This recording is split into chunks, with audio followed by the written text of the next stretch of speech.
અનેકાંત પાઠશાળા એના 5 દિવસના જે વ્યાખ્યાન થયા, વાચના થઈ, એ સાંભળીને એક ભાગ્યશાળીએ કેટલાક પ્રશ્નો લખી મોકલ્યા છે.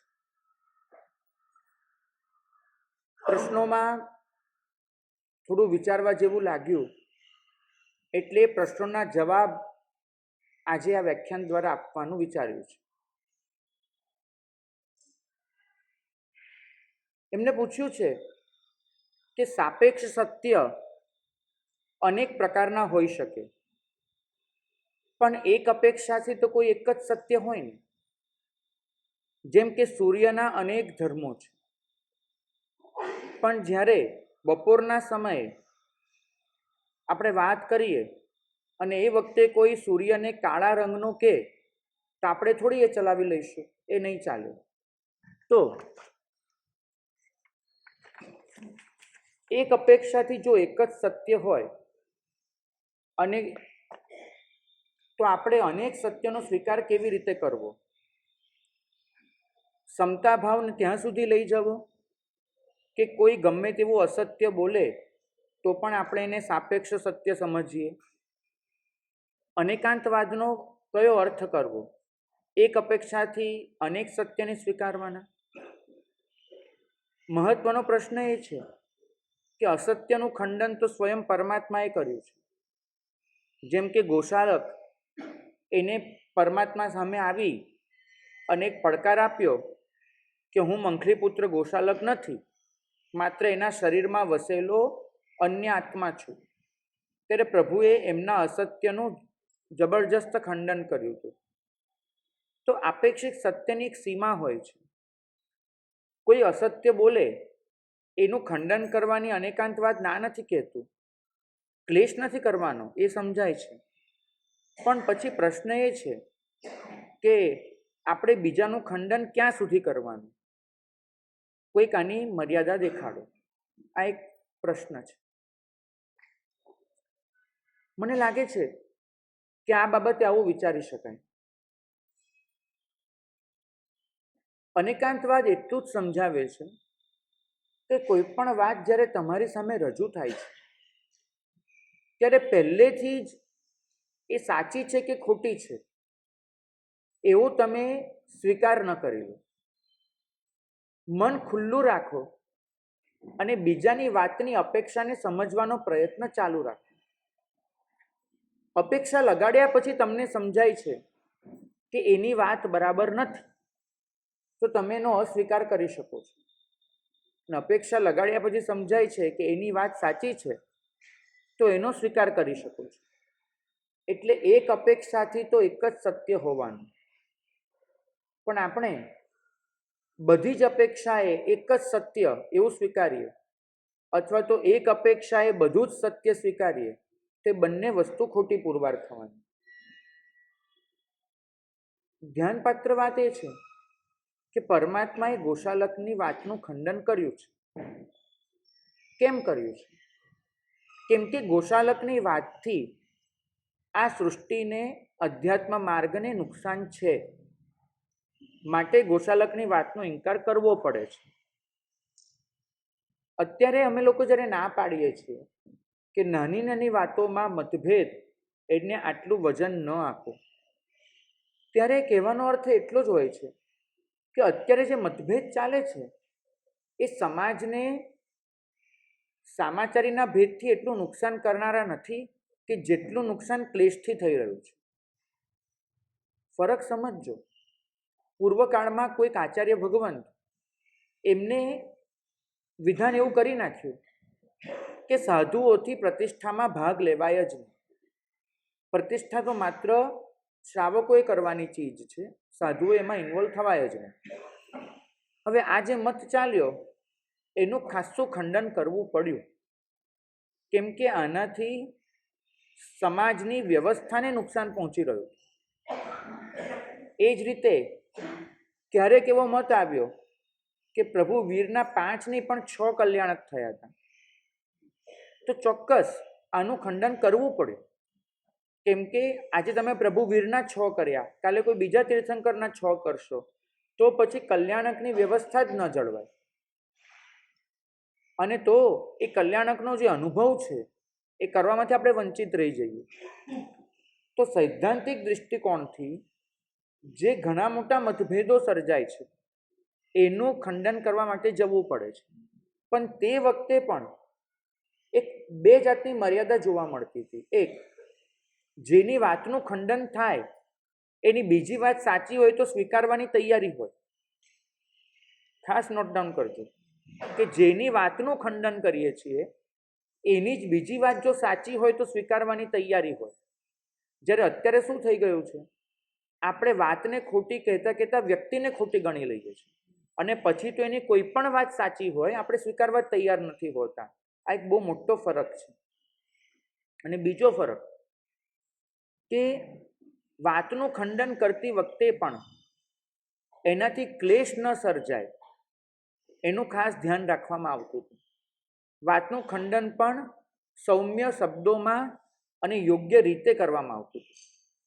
આજે કોઈનું પણ ખંડન કરતી વખતે નનામી પત્રિકાઓ બહાર પડે, એના ચારિત્ર્ય પર આક્ષેપ કરવામાં આવે, એના સ્વભાવગત દોષો વર્ણવવામાં આવે, એની સાથે સંકળાયેલી બીજી બાબતો તરફ ધ્યાન આપવામાં આવે, તો આ બધું વાજબી નથી થતું. માનો કે કોઈ વ્યક્તિ એની પ્રરૂપણા ખોટી લાગી છે, પણ એ પ્રરૂપણાનું ખંડન કરવાને બદલે આપણે એવું કહેવાનું ચાલુ કરીએ કે એ મહાત્મા તો આવું કરે છે, એ મહાત્મા આવું કરે છે, તો એ વસ્તુ ખોટી થઈ ગઈ. તમે એના વ્યક્તિત્વ પર જતા રહ્યા, તમે એના ચારિત્ર પર જતા રહ્યા. આ ન હોઈ શકે. તો ખંડન કોનું કરવાનું હોય? પ્રરૂપણાનું. ખંડન શેનું કરવાનું હોય? માન્યતાનું. પણ પ્રરૂપણા અને માન્યતાની વચ્ચે આ વસ્તુ ન આવવી જોઈએ. મેં એક ખંડન વાંચ્યું હતું, તો એ ખંડનમાં મહાત્માએ ખંડન ચાલુ કર્યું તેવું લખી નાખ્યું કે એમને આવા જીવને દીક્ષા આપી હતી, હવે તે દીક્ષા આપવી યોગ્ય કહેવાય કે ન કહેવાય. હવે જ્યારે કોઈ માન્યતાની ચર્ચા કરો છો ત્યારે એને જે શિષ્ય પરિવાર હતો એ શિષ્ય પરિવાર લાયક હતો કે નહીં એની ચર્ચાને સ્થાન કેવી રીતે હોઈ શકે છે? એ હોઈ જ ન શકે. તો હંમેશા પ્રાચીન કાળે ખંડન કરતી વખતે આ બંને વાતનું ધ્યાન રાખવામાં આવતું હતું. પહેલી વાત એ કે વ્યક્તિનું ખંડન ન થાય, વ્યક્તિની વાતનું ખંડન થાય. નંબર 2, વાતનું ખંડન કરતાં કરતાં ક્યારે પણ એના ચારિત્ર્ય પર, એના વ્યક્તિત્વ પર આક્ષેપ ન થઈ જાય એનું ધ્યાન રાખવામાં આવતું. આજે આ બંને વસ્તુ ચૂકાઈ ગઈ છે. પરિણામ શું આવ્યું છે કે પકડ આવી ગઈ છે. અને આ પકડને લીધે સમુદાયવાદ એ એટલો ઊંડો ઉતરી ચૂક્યો છે કે એના બંધનમાં પડેલા આપણે લોકો એનાથી બહારનું કશું વિચારી જ નથી શકતા. તમે તમારા મનને તપાસજો.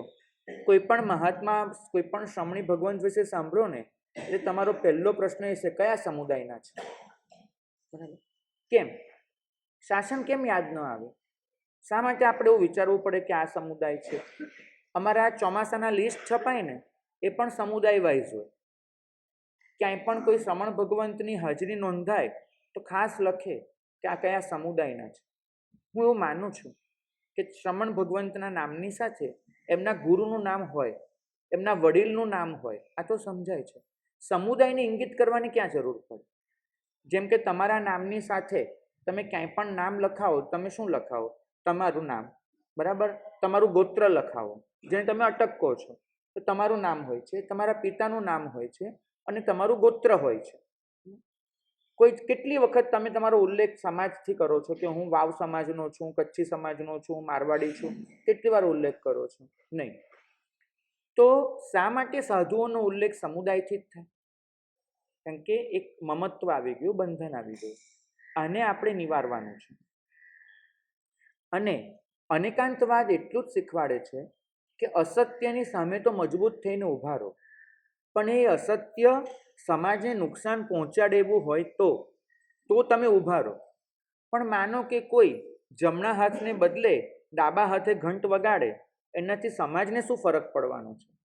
કોઈ પડવાનો છે? નહીં. તો આવી બાબતમાં એને સમજાવવાનો પ્રયત્ન હોય કે ભાઈ ડાબા હાથે ઘંટ ન વગાડાય, જમણા હાથે વગાડાય, પણ પછી એના માટે આખા સમાજની અંદર ઝૂકી ન દેવાય. તો અત્યારે શું થયું છે કે સત્યના નામ પર સામાચારીના સાવ નાના મુદ્દાઓ એને બહુ હાઇલાઇટ કરવામાં આવે છે. એ વસ્તુ ન બનવી જોઈએ. માત્ર એટલું શીખવાનું છે. એક તમારી આગળ મુદ્દો રજૂ કરવો છે. ઉપાધ્યાય યશો વિજયજી ભગવંત એમને એક આખું પ્રકરણ રચ્યું છે અને પ્રકરણ એના પર છે કે શ્રાવકો પ્રતિક્રમણ પછી સામાયિક પારે ત્યારે ઈર્યાવહી કેમ ન કરવી જોઈએ. પ્રતિક્રમણ પછી સામાયિક પારતી વખતે ઈર્યાવહી કેમ ન હોય. અને ત્યાં સુધી એ પ્રકરણમાં એમને સાબિત કરી આપ્યું છે કે સામાયિક પારતી વખતે પ્રતિક્રમણ પછીનું સામાયિક પારતી વખતે ઈર્યાવહી કરનારો જીવ એ દુર્ગતિગામી છે. હું એમને સાબિત કરી આપ્યું છે. હવે એનું કારણ શું છે? ઘણા બધા તર્કો આપ્યા છે, શાસ્ત્રપાઠો પણ આપ્યા છે. એક મહત્વનો તર્ક વિચારવા જેવો છે. એમને એમ કીધું કે આપણે ઈર્યાવહી ક્યાં કરીએ કે જ્યાં આગળ કશુંક પાપ કર્યું હોય. બરાબર, પગ નીચે કીડી આવી ગઈ તો આપણે ઈર્યાવહી કરીશું. કશુંક પડઠવા ગયા એમાં જે વિરાધના થઈ ઈર્યાવહી કરીશું. હવે પ્રતિક્રમણ તો સ્વયં અનેક ક્રિયાઓના સમૂહ રૂપે છે. તમે સામાયિક કરો છો, ચતુર્વિંશતિ સ્તવ કરો છો, વાંદણા કરો છો, એક પછી એક આવશ્યકમાંથી પસાર થાવ છો. તો તમે દરેક આવશ્યક ક્રિયાની શરૂઆતમાં ઈર્યાવહી કરો છો? નહીં. કેમ નથી કરતા? કેમ કે આગલી ક્રિયા પાપમય નહોતી.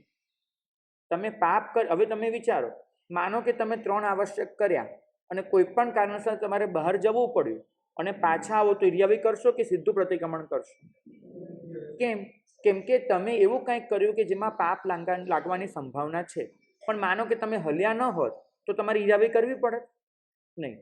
તો ક્રિયા ગમે તેટલી થાય, જ્યાં સુધી વચ્ચે કોઈ વિરાધનાનું કારણ નથી ઉપસ્થિત થતું ત્યાં સુધી ઈર્યાવહી કરવાની હોતી નથી. અને ઈર્યાવહી કરો એનાથી આપોઆપ કબૂલાત થાય છે કે આના પહેલાં મેં જે કર્યું હતું એ વિરાધના હતી. આટલું કબૂલ થાય. બરાબર.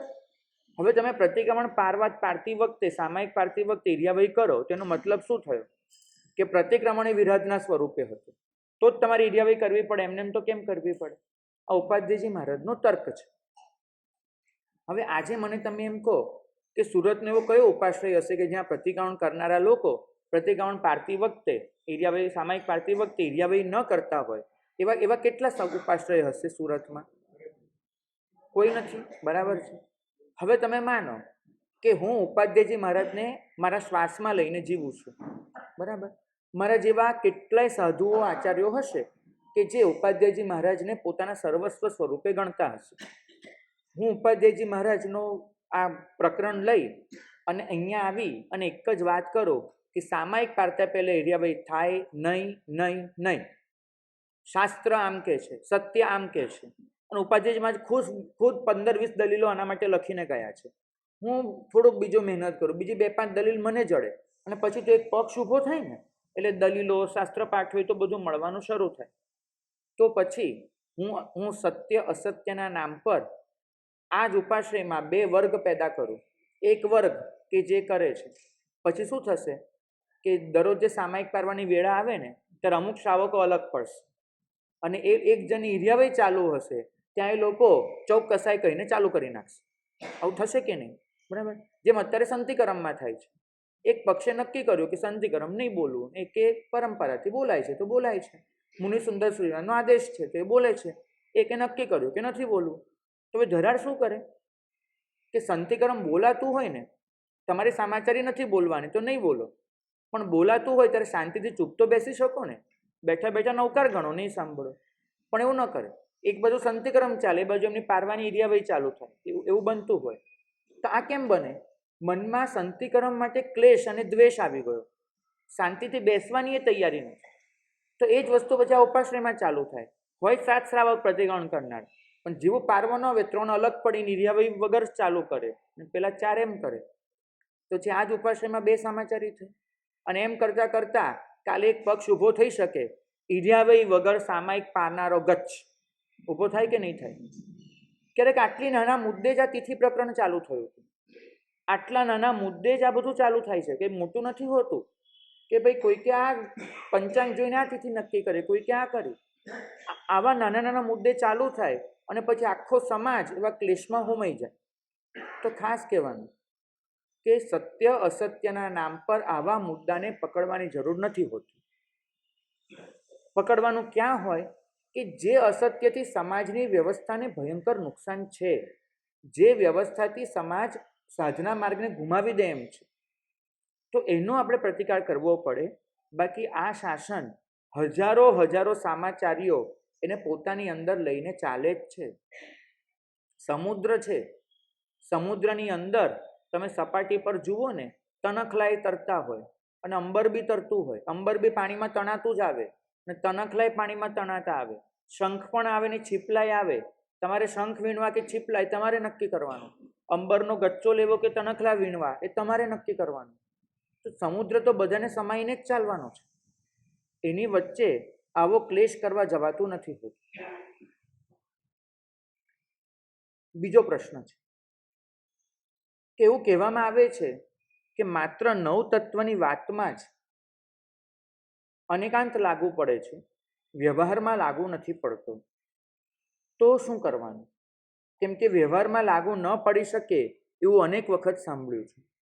અને વ્યવહારમાં લાગુ પાડવા જાય છે તો ત્યાં આગળ એ લોકો સંશયવાદ કરે છે કે આમ પણ ચાલે, આમ પણ ચાલે. તો કે અમારે આવું સમજવાનું વ્યવહારમાં કે આમ પણ ચાલે, આમ પણ ચાલે? ના, બરાબર યાદ રાખજો કે વ્યવહારમાં પણ અનેકાંત લાગુ પડે જ છે. પણ એ લાગુ પાડતી વખતે દ્રવ્ય, ક્ષેત્ર, કાળ, ભાવ એને તપાસવા પડે છે.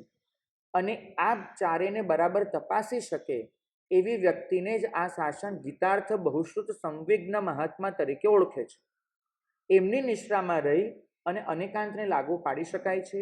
અને એ જ રીતે શ્રાવકો પણ કોઈ વખત એવું બને છે કે ગીતાર્થ ગુરુ ભગવંતનું સાનિધ્ય નથી હોતું, અથવા તો મેટર એટલી નાની હોય છે કે જેમાં એમને ઇન્વોલ્વ કરવા જરૂરી નથી હોતા. તો એવા સંજોગોમાં પોતે પણ અનેકાંતવાદનું આલંબન લઈ શકે છે. ન જ લઈ શકાય એવો એકાંત નથી હોતો. તમે એક વસ્તુ વિચારો, માનો કે તમે એવી કોઈ જગ્યાએ ગયા છો, તમારે આંબિલ છે, એકાસનું છે, અને એ જગ્યાએ પાટલા નામની કોઈ વસ્તુ જ નથી, તો તમે એકાસનું આંબિલ કરી શકો કે ન કરી શકો? શું કરશો? હા, બરાબર, તમે થાળી મૂકશો. હવે તમે એક વિચાર એ કરો કે પાટલો મૂકવાનો હોય તો શેના માટે મૂકવાનો છે? જીવોની જૈણા માટે. કેમ કે આપણો આહાર ગરમ હોય અથવા તો ઠંડો હોય. જમીન પર કેટલાય જીવો ફરતા હોય, એ લોકો પેલી ગરમી અને ઠંડી એને કોઈ રીતે સહન ન કરી શકે અને કાળ કરી જાય એ આપણને ન ચાલે. એટલા માટે ગરમી અને ઠંડી એનું જમીન સુધી વહન થવું ન જોઈએ. માનો કે તમારી પાસે પાત્ર જેવું હોય કે જે પાત્ર ગરમી અને ઠંડીને બહાર પાસ જ નથી કરતું. બરાબર, પાત્ર જેવું છે, વાસણ જ એ પ્રકારના છે, પાસ જ નથી કરતું. તો પછી તેવા સંજોગોમાં જ્યાં પાટલો નથી ત્યાં તમે એવા પાત્રમાં વાપરી લો તો પણ તમારો નિયમ સચવાયેલો જ કહેવાય. કેમ કે નિયમનો મૂળ શું છે? હર્દ શું છે? પાટલો એ હર્દ નથી. હર્દ છે આહારની ગરમી કે ઠંડી એ જમીનને અડકવી ન જોઈએ. કેમ કે જમીન અનેક બેક્ટેરિયા વગેરે જીવોને લઈને બેઠી હોય, તો એની વિરાધના ન થવી જોઈએ. આટલું એનું હર્દ છે. તો હવે જ્યારે તમે આવું કરો, હમણાં તમે થાળીનું કીધું, તો ચલો થાળી વાપરો. આ તમે અનેકાંત લાગુ પાડ્યો કહેવાય કે ન કહેવાય? કહેવાય. પણ જ્યાં તમારા ઘરે પાટલો છે ત્યાં તમે કહો કે ભાઈ પાટલો હોય તોય ચાલે, ન હોય તો બી ચાલે, એવું ચાલે? ન ચાલે. તો જ્યાં આગળ સચવાય એવું છે ત્યાં તમારે અનેકાંત લાગુ ન પડે. આ તમે લાગુ પાડો તે વ્યવહાર જ કહેવાશે. આ કોઈ સિદ્ધાંત નથી, વ્યવહાર છે. આ કોઈ નવ તત્વ નથી, વ્યવહાર છે. તો તમે લાગુ પાડી શકો છો. અને એવી વખતે તમે ઉપાશ્રય દર વખતે પૂછવા જવાનો છો કે સાહેબ, અથવા તો મહાત્માનો સંજોગ જ નથી, હવે જે તે જગ્યાએ શું કરશો? ગમે તે રીતે તમે ભાઈને કહો કે જાઓ ને, તમારે ત્યાં કોઈ મહાત્મા હોય જઈને પૂછો કે મહાત્મા પાટલો નથી તો થાળી વાળીને વિકાસનું કરું કે ન કરું, એવું કોઈ પૂછવા આવે નહીં. તેવા સંજોગોમાં શું કરો છો? વાતનો મર્મ વિચારી અને અનેકાંત લાગુ પાડી દો છો. તો વ્યવહારમાં પણ અનેકાંત લાગુ પડી શકે છે. પણ હંમેશા યાદ રાખવું કે બને ત્યાં સુધી વ્યવહારમાં અનેકાંત ગીતાર્થ ગુરુ ભગવંતને પૂછીને લાગુ પાડવો. પોતાની મતેથી લાગુ પાડવામાં કોઈક વખત રહસ્ય ચૂકાઈ જાય એવું બની શકે છે, વિરાધકતા આવી જાય એવું બની શકે છે. બાકી વ્યવહારમાં અનેકાંત લાગુ ન જ પડે એવું ભૂલે ચૂકે માનવું નહીં. એક જ બાબત એવી છે કે જેમાં ક્યારે પણ અનેકાંત લાગુ ન પાડી શકાય એવું પ્રભુ સ્વયં કહીને ગયા છે. 21,000 વર્ષનું આ શાસન પૂરું થશે ત્યાં સુધી એમાં અનેકાંત લાગુ પડવાનો નથી. એવી કઈ એક વાત છે? બ્રહ્મચર્ય. એકમાત્ર બ્રહ્મચર્ય એવી બાબત છે કે જેમાં ક્યારે પણ અનેકાંત લાગુ પડી શકશે નહીં. એ તો જે નિયમ જે રીતે દર્શાવ્યા છે તે રીતે જ તે નિયમને પાળવાના છે. એ સિવાયની કોઈ પણ વાત એમાં દ્રવ્ય ક્ષેત્ર કાળ ભાવ અનુસાર અનેકાંત લાગુ પાડી શકાય છે. ત્રીજો પ્રશ્ન, અનેકાંત પાઠશાળામાં એવું કહેવામાં આવ્યું છે કે આગમોમાં અનેકાંત માટે વ્યવસ્થિત સામગ્રી નહોતી. સન્મતિ તર્ક વગેરે એના પછીના ગ્રંથો ત્યાંથી બરાબર એનો પાયો નખાયો છે. તો પછી આપણે જ્યારે કહીએ છીએ કે પ્રભુ વીરે અનેકાંતવાદની પ્રરોપણા આપી, તો આનો અર્થ આપણે શું કરવાનો છે? અને ઇતિહાસની રીતે જોઈએ, પુરાતાત્વિક રીતે જોઈએ તો અનેકાંતનો સિદ્ધાંત પ્રભુ વીરનો છે એવું કઈ રીતે કહી શકાય? ભાગ્યશાળી, મારા કહેવાનો અર્થ સમજજો, પુસ્તકમાં જે વિધાન છે એનો અર્થ સમજજો કે અનેકાંત નામથી અનેકાંતની પ્રરૂપણા આગમોમાં થઈ હોય, સ્યાદવાદ નામથી પ્રરૂપણા થઈ હોય એવા સ્થળ બહુ જ ઓછા છે, બહુ જ ઓછા. કદાચ આપણી આંગળીઓ વધી પડે એટલા. પણ પ્રભુએ હંમેશા જે રીતે પ્રરૂપણા કરી, જે રીતે જવાબો આપ્યા, જે રીતે તત્વનું દર્શન કરાવ્યું, એ બધું જ આખરે અનેકાંતમય હતું. એમાંથી અનેકાંતનો સિદ્ધાંત તારવેલો નથી અલગથી, પણ જે પણ વાત છે બધી અનેકાંતમય છે. હવે જુઓ, જ્યારે પેલી જયંતી શ્રાવિકા એ પ્રભુને પૂછવા આવે છે કે શરીરમાં તાકાત હોય એ સારું કે નહીં હોય એ સારું, તો પ્રભુએ શું જવાબ આપ્યો કે જેને પાપ જ કરવા છે એને તાકાત ન મળે તે સારું, જેને આરાધના કરવી છે એને તાકાત મળે તે સારું. તો હવે આ જવાબ અનેકાંતવાદનો થયો કે ન થયો? પ્રભુએ અપેક્ષા જ લાગુ પાડી છે, બરાબર. પણ આગમોમાં આવી રીતે સિદ્ધિ પ્રરૂપણાઓ છે. આ અનેકાંત છે એવી રીતે એનું દર્શન કરાવવામાં નથી આવ્યું. આમાંથી પરવર્તી આચાર્યો એમને અનેકાંતના સિદ્ધાંતો બાંધ્યા. એક અપેક્ષાએ, આવા શબ્દો તમને આગમોમાં ન મળે, એમાં સીધે સીધા એને અનુસરીને કથન મળે. તો આગમોમાં અનેકાંતવાદની પ્રરૂપણા નથી, પણ અનેકાંતમય બધી જ પ્રરૂપણાઓ છે. કોઈ પણ પ્રરૂપણા અનેકાંતમય ન હોય એવું નથી. તો એ જે પ્રરૂપણાઓ હતી એનો નિચોડ તારવીને પરવર્તી આચાર્યોએ અનેકાંતનો સિદ્ધાંત એનું એક માળખું બનાવ્યું છે.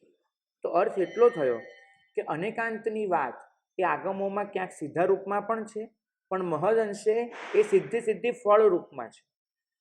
હવે તમે અહીંયા આવો અને તમે મારી સાથે વાત કરો તો હું તમને એવું કહું કે ભાઈ એની બે વાત ખોટી હશે, પણ બીજી જે સારી વાત છે એ તરફ તમારું લક્ષ્ય રાખો.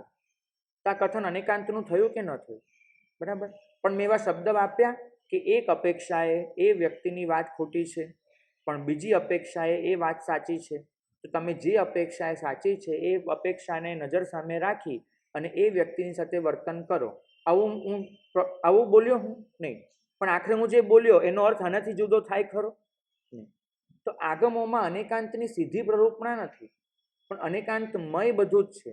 માટે અનેકાંતનો સિદ્ધાંત એ પ્રભુ વીરે આપ્યો છે એવું નિશંકપણે કહી શકાય છે. ચોથો પ્રશ્ન, અમે અત્યાર સુધી જેટલી પણ કથાઓ સાંભળી એમાં અમે એવું જ સાંભળ્યું છે કે કોઈકે સમ્યક દર્શનની આરાધના કરીને કેવળ જ્ઞાન મોક્ષ પામ્યા, કોઈકે સમ્યક જ્ઞાનની આરાધના કરીને પામ્યા, કોઈક સમ્યક ચારિત્રની આરાધના કરીને પામ્યા. પણ આજ સુધી અમે કેટલી એવી સાંભળી છે વાર્તાઓ, ક્યાંક શ્રદ્ધા, ક્યાંક ત્યાગ, ક્યાંક તપ, ક્યાંક પ્રાયશ્ચિત, ક્યાંક જપ, બધાથી મોક્ષ થયાના દાખલા છે.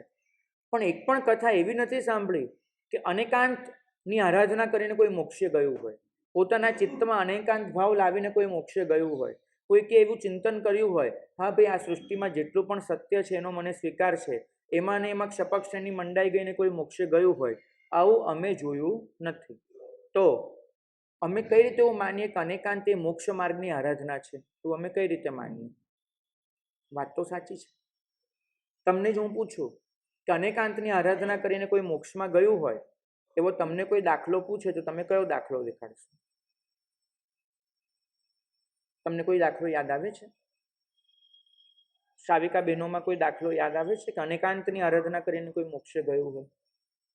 નથી. હા,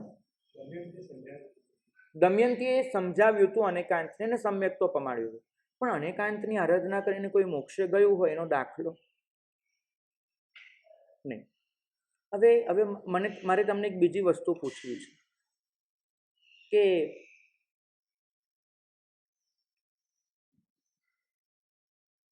જેટલા પણ જીવો મોક્ષે જાય ને, જેટલા પણ જીવો, એ તમામ જીવો છે એમને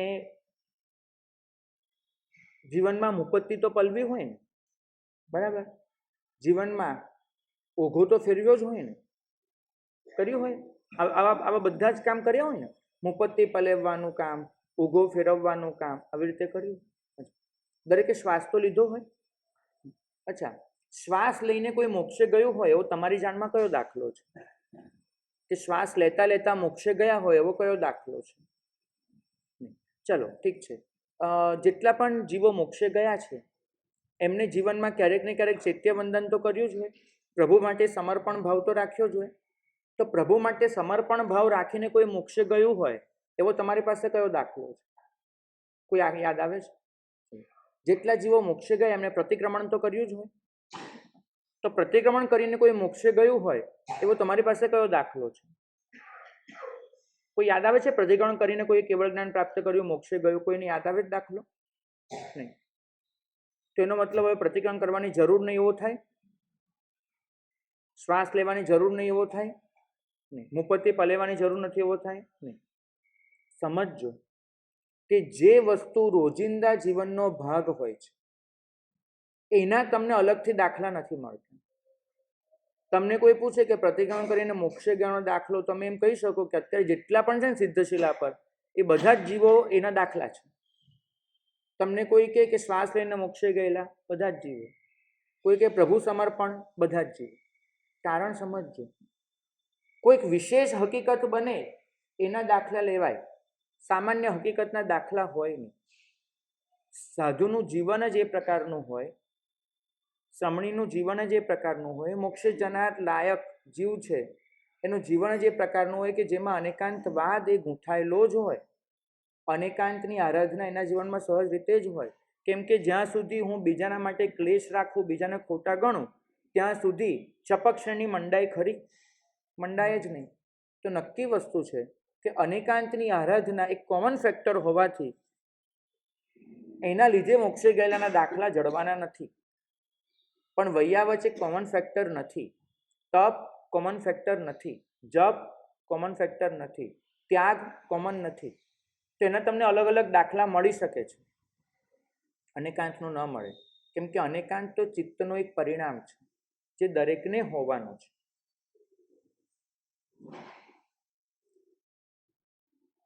અનેકાંત પાઠશાળામાં એક પ્રરૂપણા એવી થઈ કે બધા જ સત્યો આંશિક છે.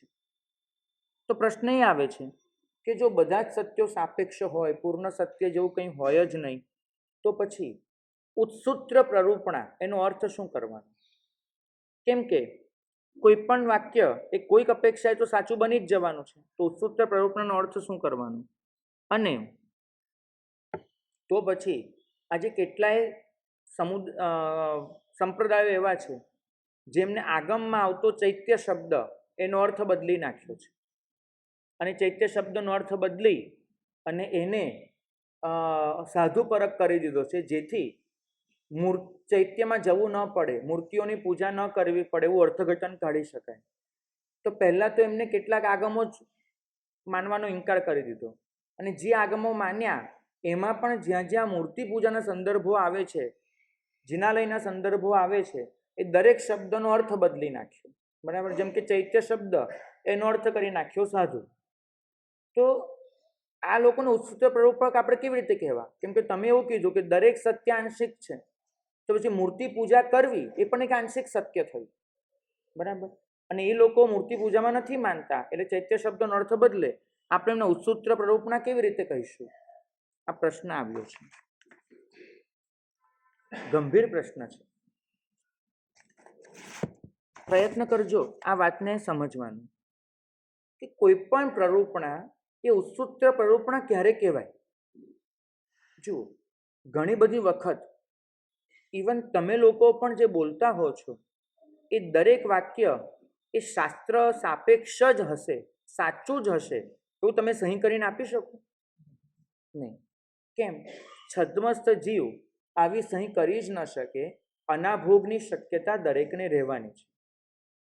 હું એમ કહું કે હું જે પણ કહીશ એ શાસ્ત્ર પ્રમાણે જ કહીશ. પેલું કોર્ટમાં છે ને પહેલાં એવું ચાલતું હતું, આજની ખબર નથી, પેલું ગીતા પર હાથ લગાડે અને પછી એવી સોગંદ લેવડાવે કે હું જે પણ બોલીશ એ સાચું જ બોલીશ. ઓકે, તો પ્રશ્ન એ છે કે ખરેખર અહીંયા પાઠ પર એવું ન રાખવું જોઈએ. આમ 45 આગમની એક પેટી મૂકેલી હોય અને અહીંયા દરેક સાધુ જ્યારે પાઠ પર વ્યાખ્યાન આપવા આવે ને તો પહેલાં એક હાથ મૂકે એની પર, પ્રતિજ્ઞા કરે કે આ પાઠ પરથી હું જે પણ બોલીશ એ આગમ પ્રમાણે જ બોલીશ, આગમ સિવાય કાંઈ ન બોલું. ભાગ્યશાળી એ પ્રતિજ્ઞા સહજ હોય. પણ અનાભોગ એવી વસ્તુ છે, છદ્મસ્થપણું એવો દોષ છે કે ગમે તેટલી સાવધાની રાખવા છતાં ક્યારેક રોજે રોજ નહીં પણ ક્યારેક કોઈક પ્રરૂપણા એ શાસ્ત્ર વિપરીત થઈ જાય એવી શક્યતા ઊભી રહે છે. તો આપણે મહાત્માને ઉત્સૂત્ર ભાષ્યનું લેબલ લગાડી દઈશું એવું કહેવાય? નહીં કહેવાય. હમણાં જેવું બન્યું હતું ભાગ્યશાળી, સમ્યક્ત્વનો ઉત્કૃષ્ટ કાળ કેટલો એવું કોઈ તમને પૂછે, કોઈને ખબર છે એક જીવને સમ્યક્ત્વ વધુમાં વધુ કેટલું ટકે? એ કર્મગ્રંથ ભણેલા લોકો છો, કોઈક તો જવાબ આપો. કેટલું ટકે વધુમાં વધુ સમ્યક્ત્વનો કાળ કેટલો? સાધિક 33 છે. પછી તો એ પેલામાં જાય ને, મિશ્ર જાય ને એમ કરીને આવે ને, બધું કરીને, બરાબર. સાધિક 33 પણ સાધિક 66 છે, માનો સાધિક 66 છે. હવે હમણાં એક ભાગ્યશાળી વંદન કરવા આવ્યા હતા. મને કહે કે અમારે ત્યાં જે મહાત્મા પધાર્યા છે ને એ બહુ ઉત્સૂત્ર ભાષણ કરે છે. મેં કીધું ભાઈ આ બહુ મોટું કલંક કહેવાય, તમને આવું કેમ લાગ્યું? ખરેખર બનેલો દાખલો કહું છું. મને કહે કે એમને પાઠ પરથી કહી દીધું કે સમ્યક્ત્વનો કાળ 64 સાગરો, અમારે સાહેબ શાસ્ત્રોમાં 66 લખ્યું અને 64 બોલી અવસૂત્ર ભાષણ કરે છે અમારે ત્યાં બેસીને. હવે આ કેવું છે કે તમે 66 બોલવા ઈચ્છતા હો પણ અચાનક મગજમાં 32 દુ 64 આવી જાય, 33 દુ 66 ને બદલે 64 આવી જાય, એવું બની શકે છે. એટલે તમે ઉત્સૂત્ર ભાષી કહી દેશો એને, અને વાસ્તવમાં એ સૂત્ર વિરુદ્ધ કથન છે. તેનું ઉત્સૂત્ર કહેવાય કે ન કહેવાય? કેમ ન કહેવાય? આશય એવો નથી, બહુ મહત્વનો. પણ આશય એવો નથી એવું ક્યારે ખબર પડે?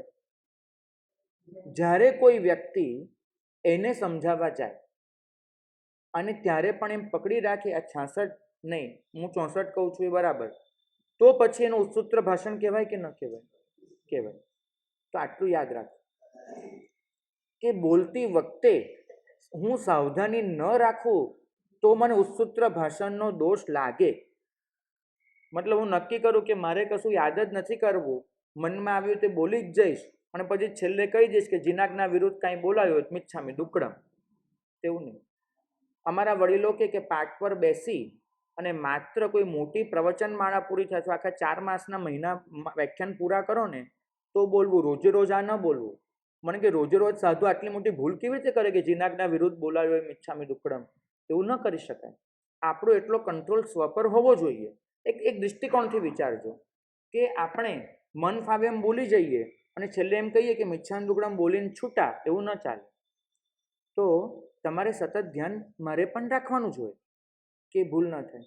તો મને ઉત્સૂત્ર ભાષણનો દોષ 2 રીતે લાગી શકે. એક, હું સાવધાની રાખવાનો જ પ્રયત્ન ન કરું, બસ નક્કી કરું કે મારે કંઈ યાદ જ નથી કરવું, મનમાં આવે બોલી જ જવું છે ગમે તે, તો પછી એ મારો બચાવ ન કહેવાય, એ મારી બેકાળજી થઈ, તો મને ઉત્સૂત્ર ભાષણનો દોષ લાગે. અથવા તો હું કદાચ અનાભોગવશ બોલી પણ ગયો અને પછી કોઈ મને સાચું સમજાવવા આવે છે અને એનો સ્વીકાર ન કરું તો મને ઉત્સૂત્ર ભાષણનો દોષ લાગે. પણ એ સિવાય ઉત્સૂત્ર ભાષણનો દોષ લાગવાની કોઈ શક્યતા હોતી નથી. તો મહત્વની વાત કે ઉત્સૂત્ર ભાષણ એ તો લાગે છે કે પાછળથી પ્રજ્ઞાપનીયતા ન બચે અથવા તો વ્યાખ્યાન વાંચતી વખતે સાવધાની ન બચે તો આ દોષ લાગતો હોય છે. એ સિવાય આ દોષ લાગવાની કોઈ સંભાવના નથી. બીજી વાત કે જ્યાં આગળ સામાચારી ભેદ છે એને તમે ઉત્સૂત્ર ભાષણ કહી શકતા નથી, ત્યારે આ ન કરવું. કેમ કે એ લોકોએ સૂત્રના અર્થઘટનમાં ફરક પાડ્યો છે, સૂત્રને અવગણ્યું નથી. ત્યારે ઉસૂત્ર ભાષી તો શું કરે? સૂત્રના અર્થઘટનને સ્વીકારે જ નહીં. આજે કેવું છે કે આપણે ત્યાં જે ભેદ પડ્યા છે ને, કાં તો શાસ્ત્રમાં એનો સીધો ઉલ્લેખ નથી, બરાબર, કાં તો શાસ્ત્રમાં એનો ઉલ્લેખ નથી, એટલે આપણે આપણી મતિ પ્રમાણે ચાલીએ છીએ. એક પ્રશ્ન તમને પૂછું છું, સાધુથી પ્લાસ્ટિક વપરાય કે ન વપરાય, આનો કોઈ શાસ્ત્રીય સંદર્ભ મળવાનો? કેમ ન મળે? હા, શું તુચ્છ છે ન વપરાય? તમે કયા સાધુનો ઉપાશ્રય તમને એવો દેખાશે? તમે પોતે ત્યાં તુચ્છ પર બેઠા છો, ભાગ્યશાળી. તો એટલા માટે ન મળે સંદર્ભ, કેમ કે જે કાળે શાસ્ત્રો રચાયા એ કાળે પ્લાસ્ટિક નામની કોઈ વસ્તુ જ નહોતી. તો અત્યારે એવી આપણી હજારો સમાચારી છે, હજારો, કે જેના શાસ્ત્રમાં સીધા સંદર્ભ જળતા જ નથી. આપણે સમાચારીને પરંપરાથી જ આદરીએ છીએ, આચરીએ છીએ, શાસ્ત્રોમાં એનો સીધો સંદર્ભ નથી.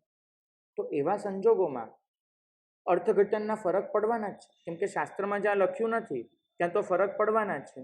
તો એને આગળ કરીને કોઈને તમે ઉસૂત્ર ભાષી ન કહી શકો.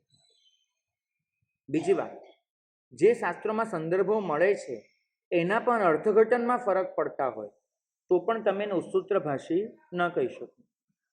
જેમ કે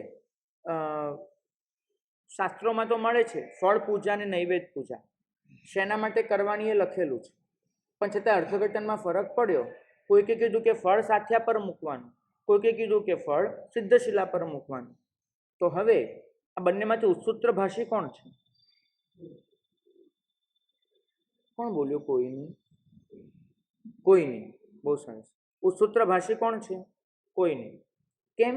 બંને પોતપોતાની રીતે અર્થઘટન કર્યું છે, કોઈએ શાસ્ત્ર પાઠને ઉવેખ્યો નથી, ખાલી આ ફરક પડે છે. હા, પણ ખોટું અર્થઘટન કર્યા પછી કોઈ સમજાવવા આવે અને છતાંય સ્વીકાર ન કરે તો પછી ઉસૂત્ર ભાષણનો દોષ લાગે. હવે જ્યારે કેટલાક બંધુઓ એ પ્રતિમાનો જ અપલાપ કરી નાખે છે, તો એમને તો શું કર્યું? શાસ્ત્રોમાં જે મૂર્તિ એટલે પડીમાં, ચૈત્ય વગેરે શબ્દો હતા એ શબ્દોના જ અર્થ બદલ્યા, જાણી જોઈને બદલ્યા, સંદર્ભમાં સેટ નથી થતા એ રીતે બદલ્યા, અનેક વખત સમજાવવા છતાં એમાંથી પાછા ફરવા તૈયાર ન થયા. તો પછી એને ઉસૂત્ર ભાષણ કહેવાય કે ન કહેવાય? કહેવું જ પડે. તો આટલું સમજીને ચાલવાનું. એક વાત એવી કરી હતી કે સ્વયં ગણધર ભગવંતોના શિષ્યોની સમાચારીમાં ફરક હતો, તો પછી આજે ફરક હોય એમાં તો શું નવાય છે? તો પ્રશ્ન આવ્યો છે કે ગણધર ભગવંતોની સમાચારીમાં ફરક એટલે શેમાં ફરક? પ્રતિક્રમણની વિધિમાં ફરક હશે, એ લોકોથી શું વહોરાય શું ન વહોરાય એ સમાચારીમાં ફરક હતો. કયા પ્રકારની સમાચારીમાં ફરક હતો? અને જો સમાચારીના ફરક એને જેમ જેમ સ્વીકારી જ લેવાના હોય તો અત્યારે અનેક સમુદાયોની અનેક સમાચારીઓ છે, તો અમારે શું કરવાનું? નંબર 2, એક જ સરખું ભણેલા, એક કાળમાં વર્તતા, એક ક્ષેત્રમાં વર્તતા ગુરુ ભગવંતોની સમાચારી પણ અલગ અલગ હોય છે. અમે શું કરીએ? તો આનો તો એક જ જવાબ મળશે કે ગણધર ભગવંતોની સમાચારીમાં ભેદ હતો એવું કહેવાય છે. કયા પ્રકારની સમાચારીમાં ભેદ હતો એવું સ્પષ્ટ કથન મળતું નથી, પણ આપણે સમજી શકીએ કે વિધિ માર્ગમાં પણ કોઈ ફરક હોઈ શકે, કલ્પ્યા કલ્પે ભક્ષ્યા ભક્ષ્યમાં પણ કોઈ ફરક હોઈ શકે, અને સૃષ્ટિ સાથે થતું વર્તન એમાં પણ કોઈ ફરક હોઈ શકે. તો સમાચારીમાં ભેદના અનેક મતલબ થઈ શકે છે. મહત્વની વાત એટલી આવે છે કે આપણે કઈ સમાચારી પાડવાની, તો એટલું નક્કી રાખવાનું કે કુલ પરંપરામાં જે સમાચારી આવી છે તેને ખૂબ સૌજન્યતાથી, શીતલતાથી પાડવાની, નિષ્ઠાપૂર્વક પાડવાની, પણ 2 કામ કરવાના. એક, બીજી સમાચારીને આરાધના કરે એને ક્યારેય ખોટો કહેવાનો નહીં. અને નંબર 2, બીજી સમાચારીની જો કોઈ મૂર્તિનો સિદ્ધાંત જ ખોરવી નાખે છે તો એને તો ખોટો કહેવો જ પડશે. ખાસ કહું છું, જે લોકો સિદ્ધાંતમાં ફરક પાડે છે એને તમારે ખોટા કહેવા પડે છે. સમાચારીના નાના નાના ભેદો એ જતા કરવા પડે છે. અને બીજું કે જે સમાચારી કુલ પરંપરાથી મળી છે એની પણ સતત પરીક્ષા કરતા રહેવાનું અને પરીક્ષાના પરિણામે આપણને જે સત્ય સમજાય છે તે સત્ય એને અનુસરવાનો પ્રયત્ન કરવાનો. શાસ્ત્રોમાં તો એટલો બધો વ્યવહારમાં આમ જોઈએ તો સ્પષ્ટતા, આમ જોઈએ તો ભેદ દેખાડ્યો છે. ત્યાં લખ્યું છે કે જે શ્રાવક પાસે સમાજ નોંધ લે એવો પૈસો નથી. એ શ્રાવક એને ઉપાશ્રયે પગે ચાલીને સામાયિક કરવા જવાનું. પણ જેની પાસે લોકો નોંધ લેવો પૈસો છે, એવી સત્તા છે, એવી પ્રભુતા છે, એને કોઈ પણ દિવસ પગે ચાલીને ઉપાશ્રય સામાયિક કરવા નહીં જવાનું. એને પાલખીમાં બેસીને ઘોડે ચડીને હાથીની અંબાડીએ સામાયિક કરવા જવાનું. એ એમનેમ આવે તો એને પ્રાયશ્ચિત આવે. માનો કે કોઈ રાજા એ ઉપાશ્રયમાં સામાયિક કરવા માટે પગે ચાલીને આવે તો એને પ્રાયશ્ચિત આવે. હવે આ એક બહુ મહત્વનો મુદ્દો છે. તમારે પગે ચાલીને જવાનું છે, રાજાએ બેસીને આવવાનું છે. કેમ? લોકો નોંધ લે કે રાજા જેવો રાજા સામાયિક કરવા જાય છે, આ ધર્મ કેટલો મહાન, તો બીજા 50 જણને સામાયિક કરવાનું મન થાય. તને વ્યવહારમાં અનેકાંત કહેવાય કે ન કહેવાય? કહેવાય. પણ હવે કોઈ ગુરુ ભગવાન એમને કોઈ પણ કારણસર બધાને એમ કહી દીધું કે ભાઈ આપણે તો અહીંયા આવીએ છીએ શેના માટે? તપ ત્યાગ કરવા આવીએ છીએ. તો તમે શેનો આટલો આડંબર કરીને આવો છો? આવો પગે ચાલીને. તમે રાજા હો કે રંક હો, શાસનમાં તો બધા સરખા જ છે, કોઈ ફરક એનાથી ન પડે. પેલો પગે ચાલીને આવે છે, તમે શેના માટે પાલખીમાં બેસીને આવ્યા? શેઠિયા ન ચાલે. હવે ગુરુ ભગવાન તો આવું કે તો એક સમાચારી ઊભી થઈ ગઈ કે સામાયિક કરો તો પગે ચાલીને જ જવાનું. બીજા ગુરુ ભગવાન શાસ્ત્ર વાંચીને બેઠા છે, એમની રીતે કહે છે. તો આપણે એવા કુળમાં જન્મ્યા છીએ કે જ્યાં પગે ચાલીને જ જવાનું છે, તો આપણે એ જ કરવાનું. પણ સામાચારી તપાસતા રહેવાનું. અને એ તપાસેલી સામાચારી એનાથી જે સમજાય છે તેને સ્વીકારવાનો માટે મન ખુલ્લું રાખવાનું.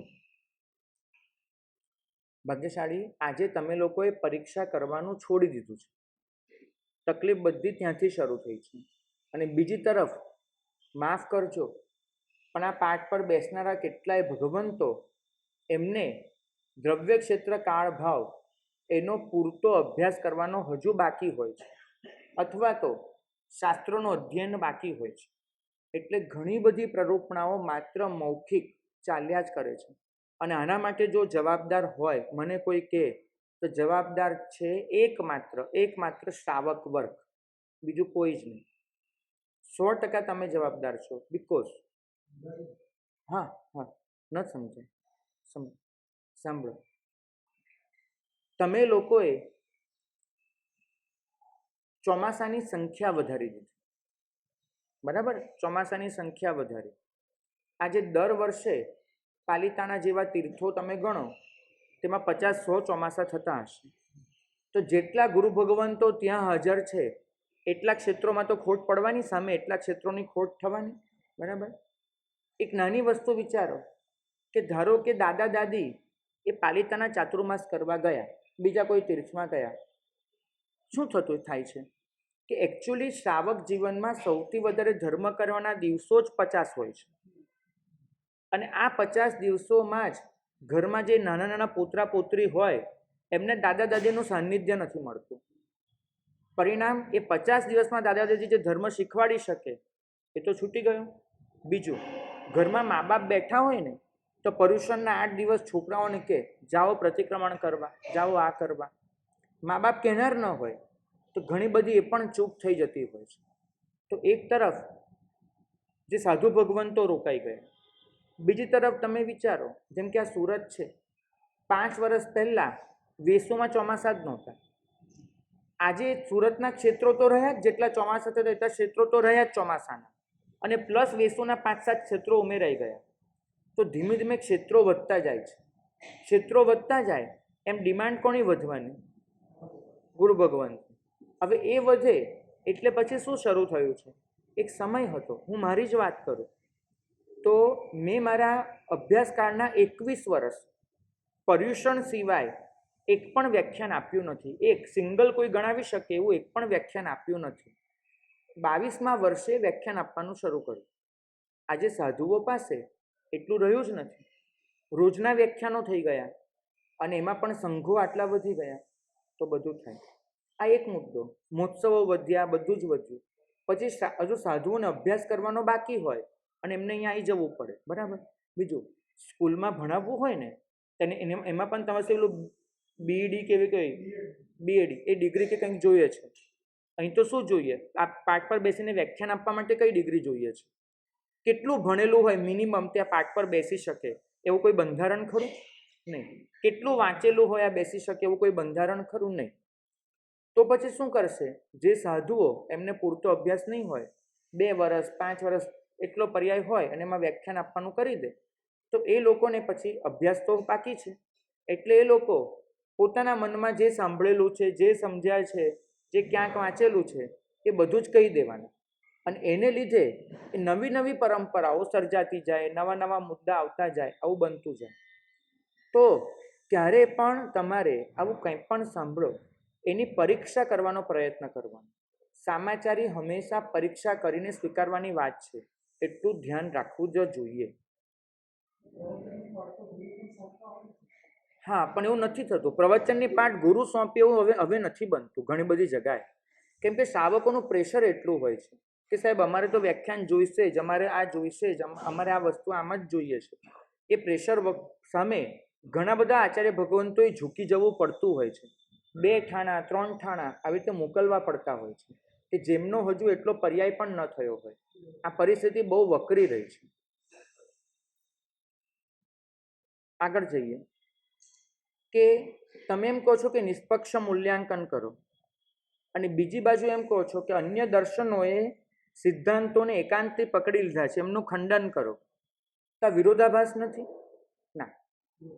એટલું જ કહીએ છીએ કે ખંડન કે મંડનમાં સીધા ન ઉતરો. પહેલાં કોઈની પણ વાતનું પક્ષપાત રહિત મૂલ્યાંકન કરો અને મૂલ્યાંકનના પરિણામે સમજાય છે કે ખંડન કરવા યોગ્ય છે તો કરો. 2 વસ્તુ એક સાથે નથી કરવાની. 2 વસ્તુના ચોક્કસ સ્ટેપ છે અને સ્ટેપને ઉલટા પણ નથી કરી દેવાના. તો પહેલાં શું કરવાનું? કોઈ પણ સિદ્ધાંત તમારી સામે આવે તો એની શું કરવાની છે? નિષ્પક્ષ ભાવે તપાસ, આ યોગ્ય છે કે નહીં. અને એ પછી એમાં બહુ વ્યક્તિ પર પણ ભરોસો નથી મૂકવાનો. ખાસ સાંભળજો, વ્યક્તિ પર પણ નથી કરવાનો ભરોસો. કેમ કે વ્યક્તિ પરનો ભરોસો એ બહુ જ નુકસાન કરે છે. તમે માનશો, એક ઉપાશ્રયમાં અમારે અન્ય સમુદાયના એક ભગવંત સાથે લગભગ 20-25 દિવસ રહેવાનું થયું હતું. હવે આ જે ભગવંત હતા ને એમને પોતાને કોઈ પણ કારણસર જે સામાજિક સંપર્ક રાખવો પડે એના માટે એમને વર્તમાનપત્ર ન્યૂઝપેપર વાંચવાનું સ્વીકાર્યું હતું. પણ પોતાના જીવનમાં નિયમ લીધો હતો કે 15 જ મિનિટ હું વાંચીશ એક દિવસમાં, મુખ્ય સમાચાર પર નજર ફેરવી દઈશ, અને એવું કર્યું. આચાર્ય ભગવંત હતા, વડીલ હતા અને આજે કરતા હતા. એમનો લગભગ સમય કયો કે જ્યારે ગોચરી વાપરીને બહાર આવે, શાસ્ત્રોમાં પણ કહ્યું છે કે ગોચરી વાપર્યા પછી તમારે ધ્યાન કરાય, ચૈત્ય વંદન કરાય, ધ્યાન કરાય, સીધું અધ્યયન ચાલુ નહીં કરાય. એટલે એ પોતે 15 મિનિટ એ સમયે વર્તમાનપત્ર પર નજર કરી લે.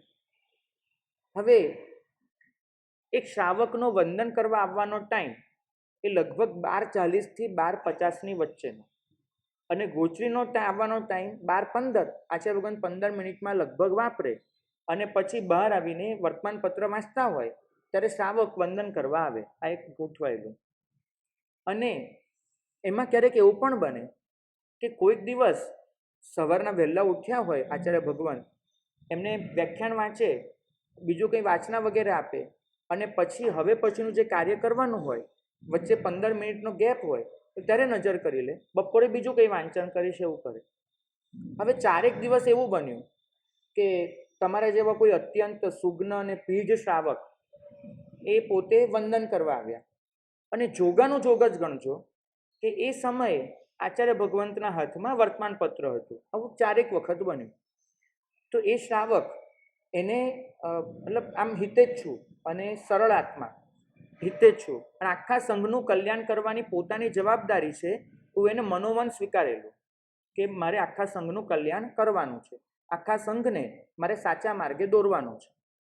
અને આવી જવાબદારી આપણે સ્વીકારીએ, આ કેવી એક નિસ્વાર્થ પરોપકારની જવાબદારી કહેવાય. એટલે એને લગભગ બધાને જ સમજાવવાનો પ્રયત્ન કર્યો કે આપણે ત્યાં જે ભગવંત આવ્યા છે એ ભગવંત એ આખો દિવસ લગભગ પેપર જ વાંચતા હોય છે, એટલે આપણે એમની પાસે જઈએ તો બીજું કંઈ મળવાનું નથી. આપણા બાળકોને આપણે ના પાડીએ કે વર્તમાનપત્ર વાંચવા જેવા નથી, કેમ કે એમાં ઘણી નબળી વસ્તુ આવતી હોય અને તમે મોકલશો તો કંઈક ખોટું થશે, એટલે એના બદલે ઘરે ગૌતમ સ્વામી હોય એને વંદન કરાવી દેવા. એમ આ એક નકરી પરોપકારની ભાવના, હા ભાગ્યશાળી, એક નિસ્વાર્થ ભાવે આખા સંઘનો પરોપકાર કરવો એમ. પણ હવે એ જે શ્રાવક હતો એ આખું આમ ધર્મિષ્ઠ જીવ ગણાય, સારી પૂજા ભક્તિ કરે વગેરે વગેરે, ઘરમાં ઘર દેરાસર હોય, બધું જ હોય. એટલે એવા સમયે પછી એ શ્રાવક એ જ્યારે લોકોને કહે તો લોકોને શું થાય કે ભાઈ આ તો ખરેખર માનવા જેવું છે, કરવા જેવું છે. તો ઘણી બધી વખત આવું બને છે કે કોઈકના ભરોસે આપણે સત્ય અસત્યની પરખ ગુમાવી દઈએ છીએ. તો ક્યારેય થવા ન દેવું. આપણે પોતે તપાસ કરવી. કોઈ પણ ગુરુ ભગવાન કંઈ પણ સામાચારી કહે છે, કોઈ પણ શ્રાવક કંઈ પણ વાત રજૂ કરે છે, તમારી વિવેક બુદ્ધિને જાગૃત રાખવી, અને એ વિવેક બુદ્ધિ જાગૃત રાખી અને તમને પોતાને જે અંગીકાર કરવા જેવું લાગે છે એનો સ્વીકાર કરવો. ફરીથી કહું છું, અસત્યના રસ્તે ચાલી નીકળવું બહુ સહેલું છે, સત્યને શોધવું બહુ અઘરું છે. જ્યાં સુધી આપણી પરીક્ષા પૂર્ણ ન થાય ત્યાં સુધી જે સામાચારીની આરાધના કરતા આવ્યા છીએ એની આરાધના ચાલુ રાખવાની, છોડી નહીં દેવાની. પણ સામે પેલી પરીક્ષા ચાલુ રાખી અને જેવી એ પરીક્ષા પૂર્ણ થાય ને આપણને જે સત્ય સમજાય તે સત્યનો સ્વીકાર કરી લેવાનો. જો આ રીતે ચાલીશું તો પછી આપણે બીજા સાથે કેવું વર્તન કરવું એ સમજી શકીશું. અન્ય દર્શનો એ તો નકરો એકાંત પકડીને બેઠા છે, અન્ય સંપ્રદાયો નકરો ક્લેશ લઈને બેઠા છે. તો આપણે તો એમની પકડને, એમના કદાગ્રહને, એમના ક્લેશને ખોટો કહેવો જ પડશે. એ કહેતી વખતે પણ મનમાં વ્યક્તિ માટે અનાદર ભાવ ન હોવો જોઈએ, હીન ભાવ ન હોવો જોઈએ. આટલું ખાસ યાદ રાખવું.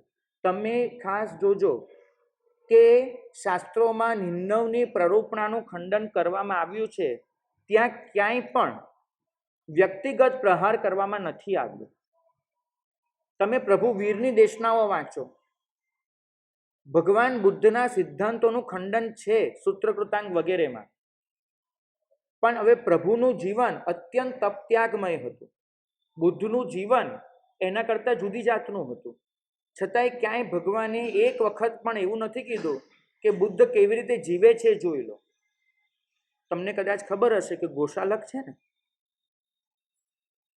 એ પોતે મદિરાપાન કરતા હતા. ગોશાલક મદિરાપાન કરે, સ્ત્રીઓની આગળ નૃત્ય કરે, શરીર પર કાચું પાણી છાંટે, આવી બધી એની સામાચારીઓ હતી. એ જ્યારે પ્રભુ પાસે આવ્યા તો પ્રભુએ ભર્યા સમવસ્ત્રણમાં એક પણ વખત ગોશાલકને આવું કીધું, ગોશાલક તારા કામ તો જો કેવા કરીને બેઠો છે, તું કયા મોઢે મારી પાસે આવે છે, એવું ભગવાને કીધું નહીં. ભગવાને એના વ્યક્તિત્વ પર પ્રહાર કર્યો, ભગવાને એના ચારિત્ર પર પ્રહાર કર્યો નહીં. ભગવાને શેના પર પ્રહાર કર્યો? સિદ્ધાંત પર. કે ગોશાલક તમે જે નિયતિવાદનો સિદ્ધાંત પકડીને બેઠા છો એ કોઈ રીતે વાજબી નથી, અને તમે જે આટલું ખોટું બોલો છો કે હું તો પરકાયા પ્રવેશની વિદ્યા લઈને બેઠો છું, આ વસ્તુ સમાજ માટે બહુ ઘાતક છે. દરેક મનુષ્ય એમ કહી દેશે કે શરીર બીજાનું છે ને હું બીજાનો છું. આ રીતે નહીં ચાલી શકાય. તો ભગવાને આટલું કર્યું છે, આપણે જેના ઉપાસકો છીએ. તો ક્યારે પણ કોઈનું પણ ખંડન કરો, પણ એ કરતી વખતે શેનું ખંડન કરશો? વાતનું, વ્યક્તિનું નહીં, પ્રરૂપણાનું, પક્ષનું નહીં, માન્યતાનું, એના મનનું નહીં. આટલું હંમેશા યાદ રાખજો કે આપણે ખંડન કરવામાં પણ એક વિવેક રાખવાનો છે, અનાદર ભાવ વગર. શાસ્ત્ર આટલી છૂટ આપે છે, આટલું આપણને સમજાવે છે, એ ગાંઠે બાંધીને ચાલીએ એ જ મંગલ કામ.